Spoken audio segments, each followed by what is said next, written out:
अस्सलाम वालेकुम स्टूडेंट्स। आज की इस वीडियो में हम बात करेंगे मॉलिक्यूलर मास, फार्मूला मास और मोलर मास से रिलेटेड। फर्स्ट ऑफ ऑल बात कर लें कि मोलर मास मॉलिक्यूलर मास में क्या डिफरेंस है। याद रखिए कि हमारे पास अगर एक मॉलिक्यूल है यानी कि हाइड्रोजन एक एलिमेंट जिसका एटम एक अगर H है तो हाइड्रोजन कहलाएगा। अगर H की क्वांटिटी डबल हो जाए यानी H2 हो जाए तो वो हमारे पास मॉलिक्यूल बन जाएगा। ठीक है, दो एटम्स की कम्बिनेशन से बनने वाला मॉलिक्यूल होता है तो उसको हम मॉलिक्यूलर, अगर उसका जो मास होगा तो उसे मॉलिक्यूलर मास कहेंगे। ठीक, और इसी तरीके से अगर उसके साथ कोई और एलिमेंट ऐड हो जाता है और एक फार्मूला टाइप का बन जाता है, कंपाउंड बन जाता है, ठीक है, हाइड्रोजन ऑक्सीजन के साथ मिलकर वाटर बना ले रहा है दो H2O की फॉर्म में, तो ये मॉलिक्यूल हो गया। मॉलिक्यूल के साथ साथ कंपाउंड भी हो गया और कंपाउंड को हम फार्मूले की फॉर्म में जब लिखते हैं तो उसे फार्मूला मास कहेंगे, उसका मास। अब फार्मूला मास हो, मॉलिक्यूलर मास हो या एटॉमिक मास वगैरह हो, तो ये मॉलिक्यूल, फार्मूला, एटम बहुत ही छोटा होता है। यानी एटम की बात करें तो आंख से नजर नहीं आता, जब आंख से नेकेड आई से नजर नहीं आता, इतने छोटे साइज में है तो उसका वेट नहीं किया जा सकता, उसका मास किसी तराजू किसी फिजिकल बैलेंस पे कैलकुलेट करना दुश्वार मुश्किल है, क्योंकि उसके लिए हम कौन से वेट्स को यूज करेंगे, इसलिए वहां पर हम यूनिट यूज करते हैं AMU, atomic mass unit. Atom के मास का, जो एटम का मास है यानी एटॉमिक मास है, उसका यूनिट जो भी होगा उसे जो कि अभी तक उसके लिए कोई नाम स्पेशल नहीं है क्योंकि कैलकुलेशन ही वहाँ पर नहीं हो सकती, तो इसलिए वहाँ पर AMU लिख दिया जाता है। लेकिन जब बात आती है मोल की, तो मोल किसी भी क्वांटिटी, किसी भी केमिकल को जब ग्राम के फॉर्म में, ग्राम जो कि हमें नजर आता है 1 ग्राम 2 ग्राम के फॉर्म में हम जब कैलकुलेट करते हैं, उसका मास कैलकुलेट करते हैं, तो वो मोलर मास कहलाता है। ठीक है, तो जब भी कोई वैल्यू यहाँ पर हमारे पास molecular mass, formula mass find करते हुए जब आंसर आएगा तो उसको अगर AMU के यूनिट से मेंशन करेंगे तो वो मॉलिक्यूलर या फार्मूला मास होगा, और अगर ग्राम उसके साथ लगाएंगे तो वो मोलर मास हो जाएगा। तो आते हैं क्वेश्चन की तरफ। कहा जा रहा है calculate the mass, molecular mass और फार्मूला मास क्या है। कुछ कंपाउंड्स, कुछ केमिकल्स या फार्मूलाज दिए हुए हैं, 10 तक की क्वांटिटी है जिनके मॉलिक्यूलर मास फाइंड करने में, तो कुछ तो सॉल्व कर लिए हैं। यहाँ पर H2O था सबसे पहले, तो हाइड्रोजन 2 थे, 1 H का मास होता है हाइड्रोजन का, तो उसे 2 से मल्टीप्लाई करेंगे 2 आएगा। ऑक्सीजन था उसके बाद H2O में, ऑक्सीजन 1 था, तो ऑक्सीजन का जो मास है वो 16 है, पीरियोडिक टेबल में हमें मिल जाएगा। बाकी मैंने यहाँ पर मासेस मेंशन भी करे हुए हैं कुछ एलिमेंट्स के, जो एलिमेंट्स यहाँ पर डिस्कस हो रहे हैं। 16 प्लस 2, इससे 16 आया, ऊपर वाले से 2 था, 16 प्लस 2 18, 18 के साथ AMU का लगाया है तो ये मॉलिक्यूलर मास या फार्मूला मास कहलाएगा। अगर ये 18 हटाकर ग्राम लगा दें तो ये मोलर मास हो जाएगा। ठीक है जी, इसी तरीके से H2O2 या हाइड्रोजन पर ऑक्साइड है, H2 के लिए वही सेम प्रोसेस करना है, 1 मल्टीप्लाई 2 तो 2 आएगा। ऑक्सीजन 16 मास होता है तो 16 को 2 से मल्टीप्लाई 32 आएगा, 16 टू और 32 प्लस 2 34, AMU लगाते हैं तो मोलर मास, मॉलिक्यूलर मास, और अगर ग्राम लगाते हैं तो मोलर मास। ठीक है, इसी तरीके से बेंजीन है C6H6, C कार्बन का मास होता है 12, 12 को मल्टीप्लाई करेंगे 6 से, 12 into 6 72 आता है। हाइड्रोजन का मास होता है 1, 1 को 6 से मल्टीप्लाई करेंगे क्योंकि हाइड्रोजन की क्वांटिटी यहाँ पर 6 है, 1 मल्टीप्लाई 6, 6 1 का 6 आ गया, 72 प्लस 6 78। AMU हमारे पास मॉलिक्यूलर मास आ चुका है, अगर ग्राम से मेंशन करें तो मोलर मास हो जाएगा। C2H6O है, ये हमारे पास कंपाउंड फार्मूला इसका मौजूद है, तो कार्बन 2 है, कार्बन की का जो मास है वो 12 है, तो मेंशन है, 12 को 2 से मल्टीप्लाई करेंगे 24 आएगा। हाइड्रोजन का मास 1 है और हाइड्रोजन की क्वांटिटी यहाँ पर 6 है, 1 into 6 6 आ गया, 6 1 6, और इस तरीके से ऑक्सीजन की मास उसका 16, 16 को 1 से मल्टीप्लाई करेंगे, 16 1 16, इन तीनों टर्म्स को, नंबर्स को ऐड करा तो 46 AMU मॉलिक्यूलर मास के फॉर्म में ये हमारे पास आंसर आ गया। नेक्स्ट पढ़े 5 यहाँ पर दिया है, पोटेशियम नाइट्रेट KNO3,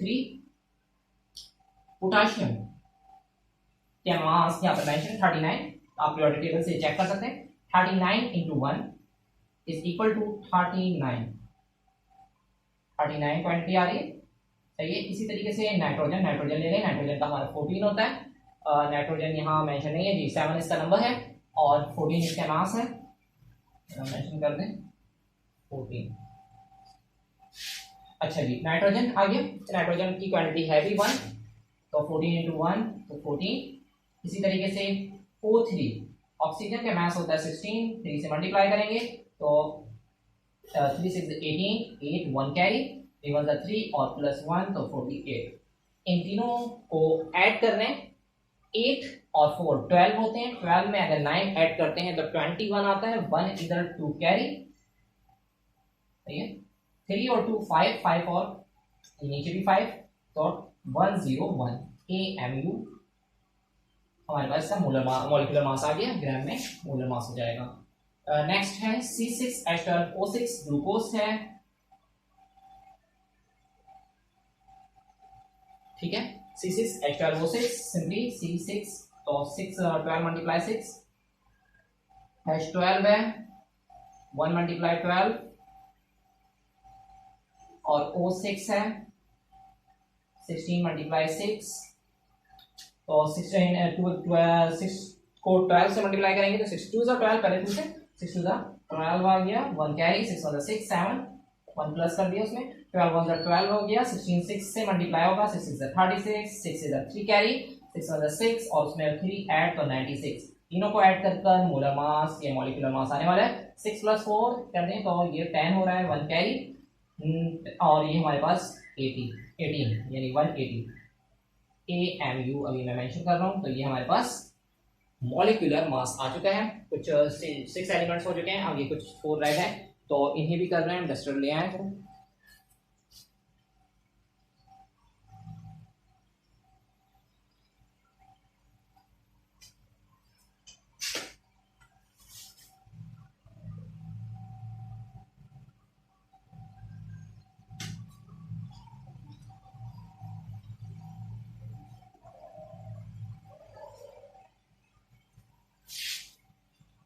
जी नोट कर लिया आपने। नेक्स्ट क्वेश्चंस को अब कर रहे हैं।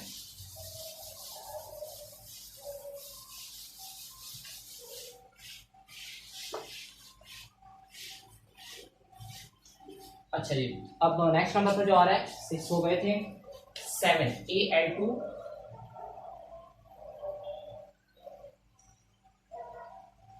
O3 एल्यूमिनियम है और इसका जो मास यहाँ पर मेंशन है 26.9 तो 26.9 ले रहे हैं मल्टीप्लाई 2 से करेंगे। O3 है ऑक्सीजन का 16 मल्टीप्लाई 3 तो सबसे पहले 26.9 को 2 से 2 9 18 2 6 12 12 + 1 13 2 2 4 4 + 1 5 53.8 इस तरह 16 × 3 तो 6 3 18 3 1 3 और उसमें 1 ऐड तो 4 ऐड कर रहे हैं 48.0 कंसिडर कर लेंगे। पॉइंट नीचे पॉइंट आएगा 8 + 3 ये हो गया 11 और ये हमारे पास आ गया 10 101.8 AMU, ठीक है। तो इस तरीके से ये आ जाएगा। नेक्स्ट 8 नंबर जो है वो कैल्शियम कार्बोनेट है CaCO3 कैल्शियम 40 होता है, यहाँ मेंशन है कैल्शियम 40 जी। तो इसके बाद इसको हम 40 × 1 कर लेंगे तो 40 आ जाएगा। C कार्बन 12 होता है 12 × 1 कर लेंगे 12 आ जाएगा क्योंकि कार्बन 1 है। ऑक्सीजन 3 16 मल्टीप्लाई 3 16 × 3 3 6 18 उसी तरह से 8 और 1 कैरी तो 3 1 3 और 1 प्लस तो 48 ऐड कर रहे हैं। ये आ गया 10 1 कैरी और 100 AMU, ठीक है। इस तरीके से नेक्स्ट पर जाएं। ये एरिया कवर जी आ रहा है 9 नंबर पर था MgCl2 मैग्नीशियम डाइक्लोराइड, ठीक है। मैग्नीशियम के जो मास है वो यहाँ पर 24 मेंशन है 24 × 1 कर लें एक मैग्नीशियम है। क्लोरीन 35.5 होता है 2 से मल्टीप्लाई करेंगे 35 × 2 ये हो जाता है हमारे पास 70 और 71 आएगा तकरीबन। फिर भी मल्टीप्लाई कर रहे हैं 2 5 10 1 जी 5 1 सही 2 5 10 11 2 6 या 2 3 6 और +1 तो 71.0 71 लिख दें। ये हो गया 5 और ये 9 95 AMU जी। तो ये आ गया हमारे पास मैग्नीशियम डाइक्लोराइड का मॉलिक्यूलर मास। अब CHCl3 10 नंबर पर है, लास्ट है। L स्मॉल मेंशन किया जाएगा। C कार्बन है, कार्बन की क्वांटिटी 1 मास इसका 12 1 से मल्टीप्लाई 12 आ गया। हाइड्रोजन 1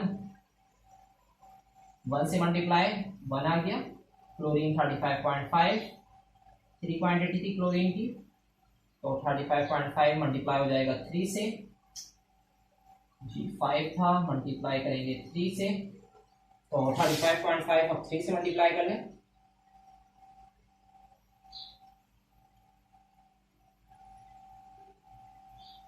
3 5 15,